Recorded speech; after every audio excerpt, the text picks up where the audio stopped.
Artis Vanessa Angel dan suaminya Febri Adriansyah mengalami kecelakaan di Jalan Tol Nganjuk arah Surabaya Kamis 4 November 2021. Dalam kecelakaan tersebut, anak Vanessa Angel, Gala Sky, juga ikut serta, namun ia dikabarkan selamat.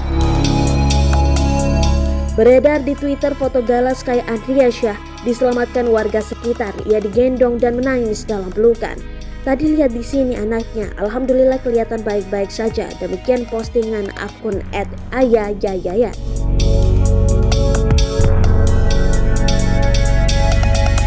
Sebuah foto di tengah duka yang masih menjadi alasan kita mengucapkan alhamdulillah.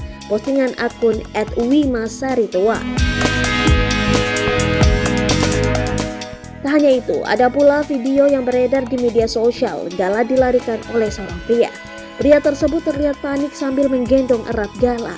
Terlihat dalam video, mata Gala yang sudah mulai lebam dan berdarah. Sang pria begitu panik dan terus berlari menyelamatkan Gala yang diketahui ikut terpental jauh bersama Vanessa.